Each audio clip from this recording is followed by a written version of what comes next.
But why? Why? Answer that question for me, because it's something that I've had a hard time with for 30 plus years. Is if someone is hustling and someone is bringing people in bodies into the salon, why does that create animosity?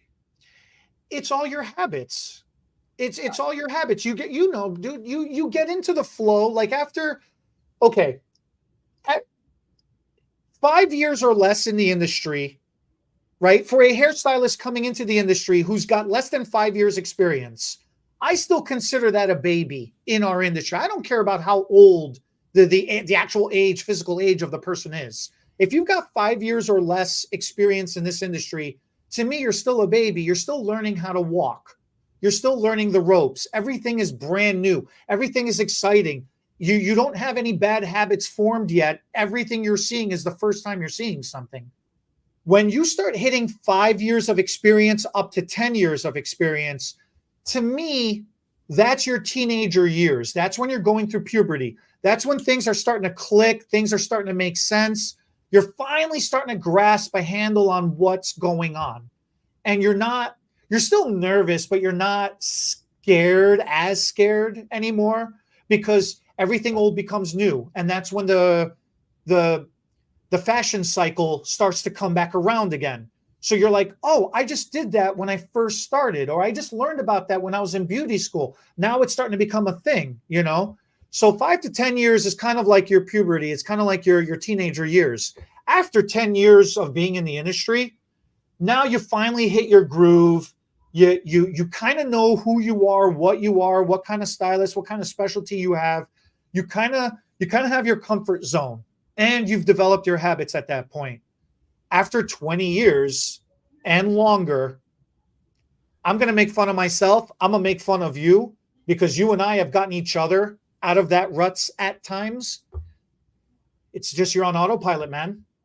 You know what you know. Sometimes you feel like there's nothing else left to learn.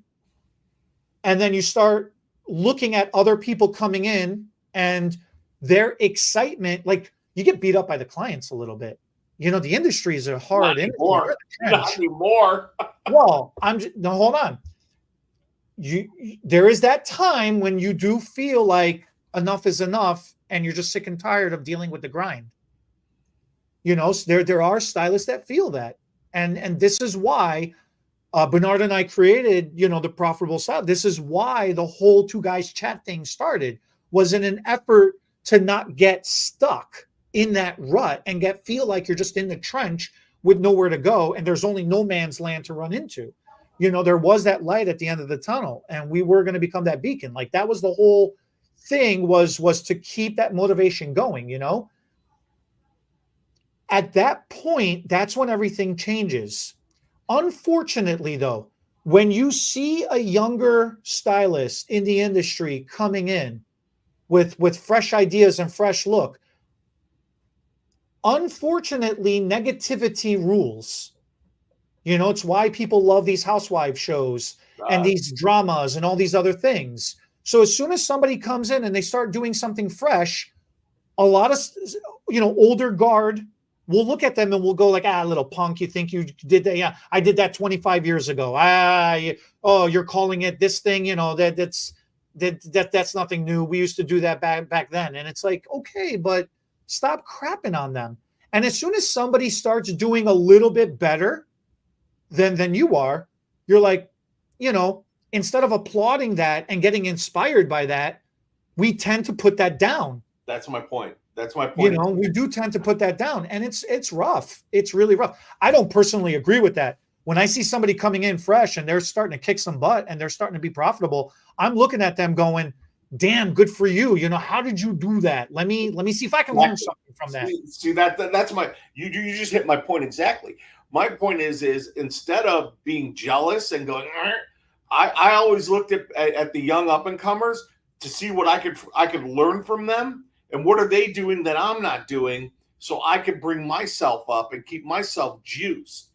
When you and I were talking about this a couple of weeks ago, where we talked about getting a hairdresser buddy that you can feed off of each other the way you and I do, because How many times do I call you during the day, or you call me during the day? Hey, I got this going on, and really reach out and help each other Oh yeah. grow. And I think that's the coolest part about what we do is we can bring each other up and along with us. I look at all the people that I've trained, 20 plus years of training at the salon, and I see a lot of these young hairdressers now, and I'm friends with them on social, and I see the cool stuff they're doing. I got two that were just two that I trained that were at Paris Fashion Week. How cool is that? I wasn't I was more like, that's awesome, great for them. A couple others I have, they're surviving, they're beyond surviving. They're flourishing. That's a better word. They're flourishing in our business, and I just think that there's, like I've always said, there is enough clients to go around in any given area.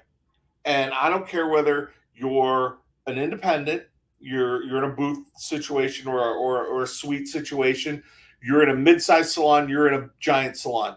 There is plenty of clients. And the matter of fact is getting your name out there so you open up your pool that you can fish from.